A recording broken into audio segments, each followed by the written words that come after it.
ഐശ്വര്യത്തിന്റെയും സമ്പൽ സമൃദ്ധിയുടെയും ആഘോഷമാണ് മലയാളികൾക്ക് ഓണം. ഒരു വസന്തകാലത്തിന്റെ ഓർമ്മകളുമായി മറ്റൊരു പൊന്നോണക്കാലം ഇങ്ങെത്തി. ലോകത്തെവിടെയാണെങ്കിലും മലയാളികൾ ഓണം ആഘോഷിക്കാറുണ്ട്. ചിങ്ങത്തിലെ അത്തം നാൾ മുതലാണ് ഓണാഘോഷം തുടങ്ങുന്നത്. ഇത് തിരുവോണം നാളിൽ വളരെ പ്രാധാന്യത്തോടെ ആഘോഷിക്കുകയും ചതയം നാൾ വരെ നീണ്ടു നിൽക്കുകയും ചെയ്യുന്നു.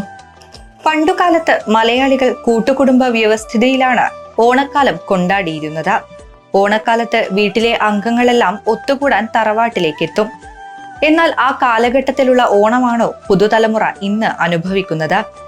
ഓണത്തിന്റെ വരവറിയിച്ചെത്തുന്ന ഓണത്തുമ്പികളുടെ കൂടെ ആടിയും പാടിയും നടന്നിരുന്ന ആ കുട്ടിക്കാലം, പാടത്തും പറമ്പിലും അതിരാവിലെ പൂതേടി അലഞ്ഞിരുന്ന കാലം ഇന്ന് വളരെ അകലെയായിരിക്കുന്നു. ഓണക്കാലത്ത് ആവശ്യമായ പൂക്കളെല്ലാം ഇന്ന് അന്യ സംസ്ഥാനങ്ങളിൽ നിന്നാണ് ഇറക്കുമതി ചെയ്യുന്നത്. പണ്ടൊക്കെ വീടുകളിലും തൊടിയിലും സമൃദ്ധിയായി വളർന്നിരുന്ന തുമ്പപ്പൂ, അരിപ്പൂ, കാക്കപ്പൂ, മുക്കുറ്റി തുടങ്ങിയ നാടൻ പൂക്കളൊക്കെ ഇന്ന് കാണാ കാഴ്ചയാണ്. അതോടൊപ്പം പണ്ട് ഓണനാളുകളിലുണ്ടായിരുന്ന പല നാടോടി കലാരൂപങ്ങളും ഇന്ന് അപ്രത്യക്ഷമായിക്കൊണ്ടിരിക്കുന്നു. ഓണത്തെ വരവേൽക്കാൻ ഒരുപാട് സ്വപ്നങ്ങളും അതിലേറെ ആഗ്രഹങ്ങളുമായി ഉത്സാഹത്തോടെ കാത്തിരുന്ന പൂർവികരുടെ ആ കാലമല്ല ഇന്ന് നാം കാണുന്നത്. മറിച്ച് ഡിസ്കൗണ്ടുകളും എക്സ്ചേഞ്ച് ഓഫറുകളും കാത്തിരിക്കുന്ന, അല്ലെങ്കിൽ അതിനായി കടകൾ തോറും കയറിയിറങ്ങുന്ന മലയാളികളുടെ മുൻപിലേക്ക് ബമ്പർ പ്രൈസായിട്ടാണ് ഇന്ന് ഓണം കടന്നു വരുന്നത്.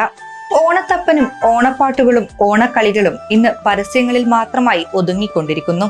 പണ്ട് ബഹുമാനപൂർവ്വം കണ്ടിരുന്ന മാവേലിയെ ഇപ്പോൾ ബൈക്കിലും കാറിലും, എന്തിന് ഹെലികോപ്റ്ററിൽ പോലും പോകുന്ന തരത്തിൽ മാറ്റുകയാണ് പുതുതലമുറ. പ്രകൃതി പോലും ഓണത്തെ വരവേറ്റിരുന്ന ഒരു കാലം നമുക്കുണ്ടായിരുന്നു. എല്ലാം ഇന്ന് ഓർമ്മകൾ മാത്രമായി മാറിക്കൊണ്ടിരിക്കുന്നു.